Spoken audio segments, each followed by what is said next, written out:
everybody. Thursday, a little after 5 o'clock. I figured I'd do a real quick video. I just got done with my walk.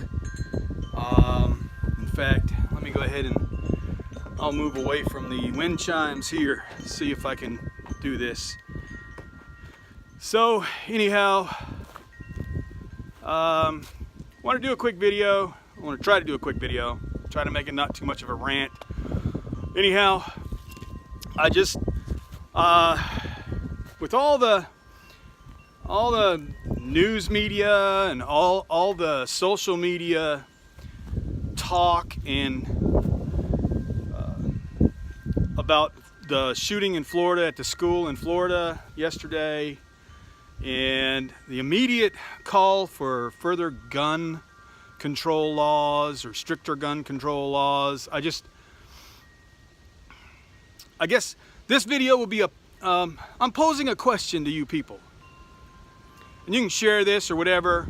Leave a comment down below how you think about this, what you feel. But, and if it's a little windy, I'm sorry about the wind, but it's kind of windy up here today.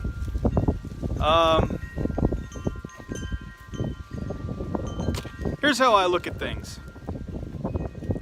Our founders put in the Bill of Rights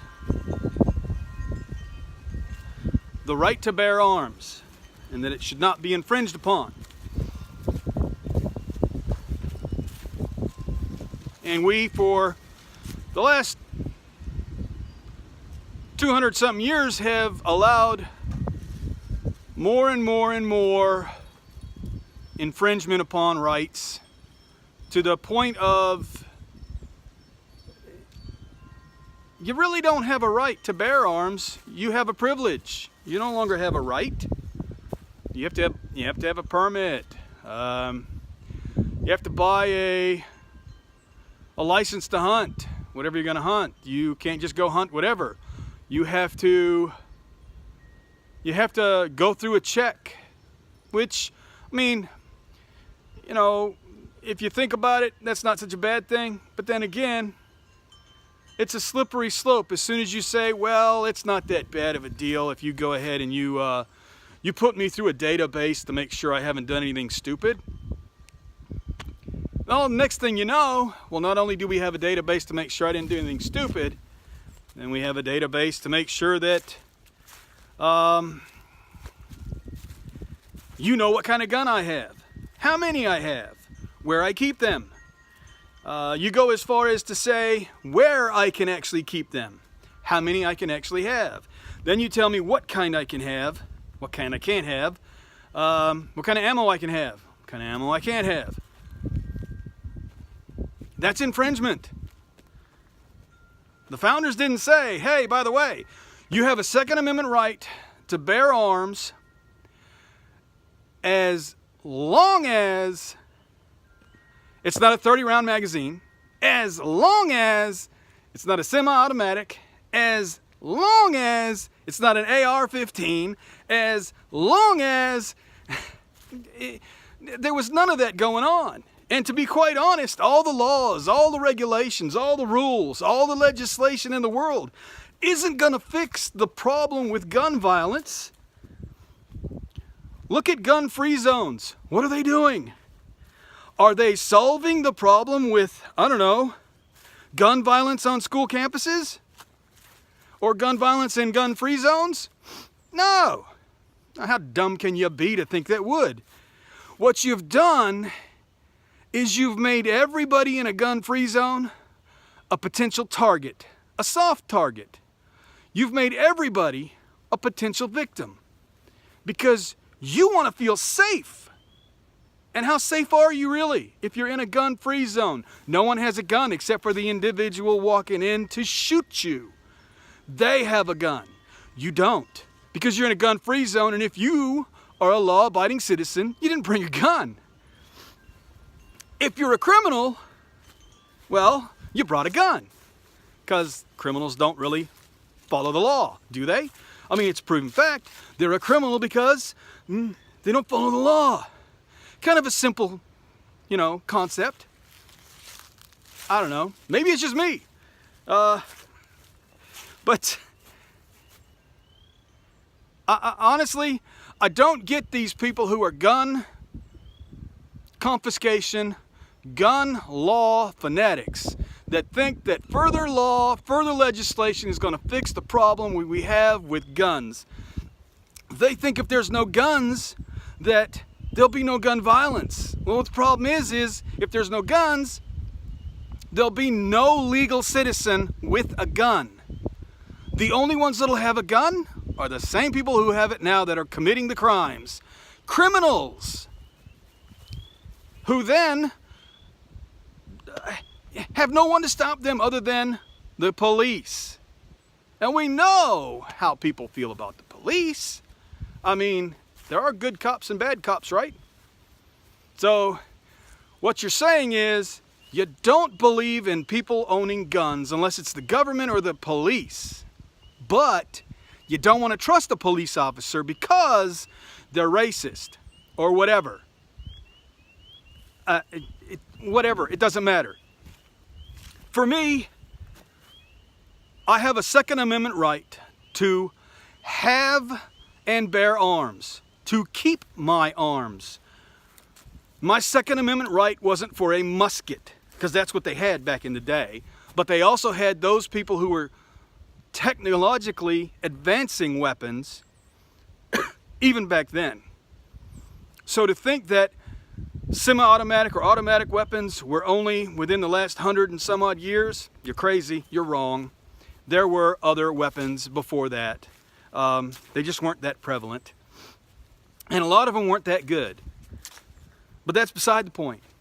Because our founders said that we could bear arms. We had the right to. And not just bear arms like a musket or a single-shot .22, but if the government had a weapon, if the army had a weapon, then we had the right to have that same weapon, because in the event that we had a tyrannical, oppressive dictator as a president who talked his way into the White House, they wanted to make damn sure we had a way of redress. And if we couldn't do it by petitioning the government in the formal way of debate, complaining, voting, that we had a way by arms. It's pretty simple. So I guess for me, gun-free zones only make it to where those who want to commit a crime now have a place to go and cause mass casualty because no one is there to stop them. Banning bump stocks does no good, because anybody who's good with their finger can fire their weapon rapidly. And you can't make your finger illegal. I mean, seriously, people, come on. So, anyhow, I'm rambling on. This has been, 8 minutes now, almost 9 minutes, I think. I'm gonna go ahead and cut this one off, cut this short.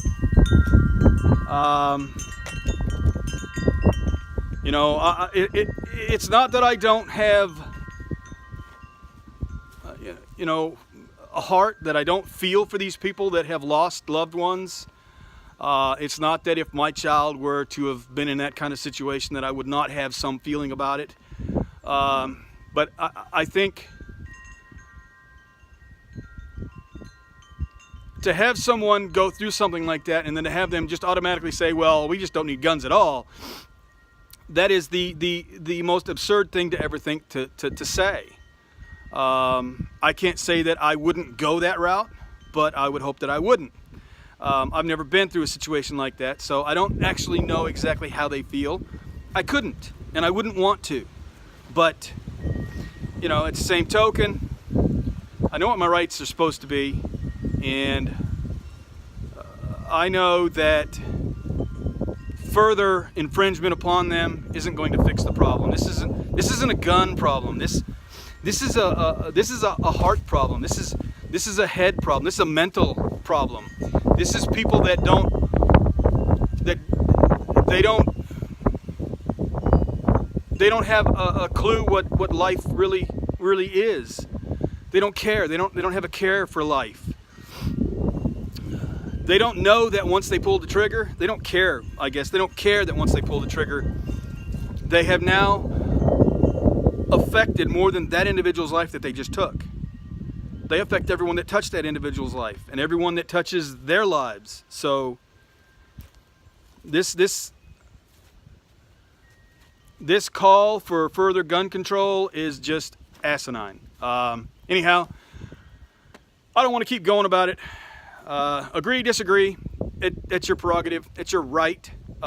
You have your right to your opinion, so leave a comment down below. You agree, you don't agree, tell me I'm crazy, whatever. Anyhow, we'll see you in the next video.